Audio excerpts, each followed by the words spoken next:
Alors, c'est bon? Allez, on va faire le montage d'un circuit RC, pour la charge et pour la décharge. On commence par la masse. On branche le fil de masse avec un fil noir sur la connexion de 6A SP5. Et puis ensuite, on va aller sur le condensateur. Donc ici, la masse du condensateur, on va choisir une valeur d'1 microfarad et on garde les fils noirs pour la masse. Après, on va mettre un fil rouge qui va nous permettre de connecter ce condensateur à un boîtier de résistance. On va choisir pour le boîtier de résistance 10 kΩ par exemple. Et on va partir de ce boîtier de résistance pour aller jusqu'à l'interrupteur. Donc sur l'interrupteur, on va placer au centre la connexion qui vient du dipôle RC. Après, on va avoir deux possibilités. D'un côté, on va pouvoir charger en se branchant sur le 5 volts de la Tispo. Et de l'autre, on va pouvoir décharger en se branchant sur la masse de la Tispo. Donc là, le circuit est prêt à faire une charge ici, une décharge là. Mais pour l'étudier, il faut des fils. Et donc, pour l'étudier, on va placer E à 0, la tension au bord du condensateur. Ici. Ça peut être bien de prendre des fils d'une autre couleur pour ne pas confondre les fils qui servent à faire la charge et la décharge et ceux qui servent à l'étudier. Et là, on va pouvoir mettre E à 1 pour la tension aux bornes du dipôle RC. Donc là, c'est UC, là, c'est UR plus UC. Quand on veut étudier tout ça, on active E à 0, E à 1, 2000 points. Et puis, il faut calculer taux auparavant. Donc ici, on va se retrouver avec 10 kΩ et 1 microfarad, ce qui fait 10 fois 10 puissance 3 fois 10 moins 6, 10, 10 moins 3, ce qui fait 10 millisecondes.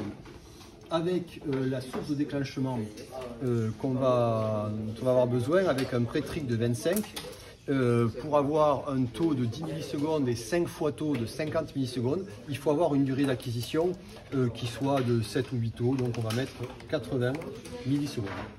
Donc là, on a le montage qui est peut-être prêt, ça va peut-être marcher pour la charge et la décharge.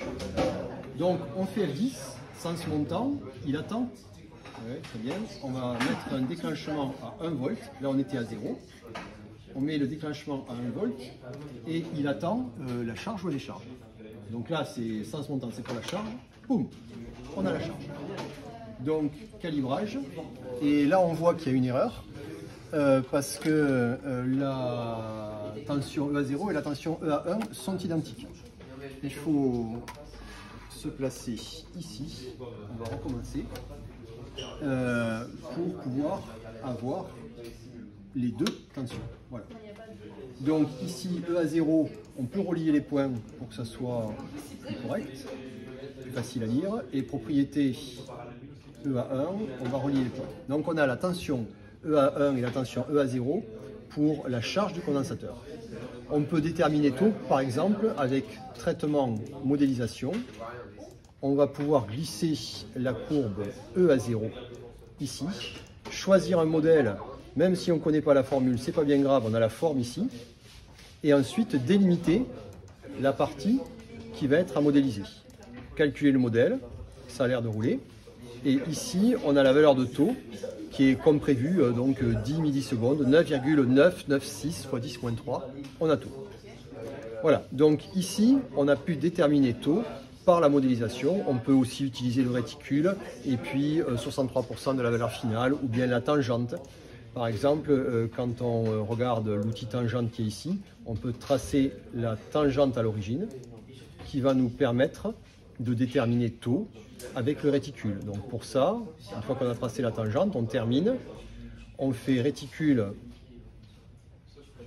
nouvelle origine, donc ici, nouvelle origine, et ici, on va pouvoir lire taux. Donc on est à 9,1 millisecondes, c'est peut-être un peu moins précis parce que la tangente n'est peut-être pas tout à fait tracée à l'origine. Voilà pour la charge.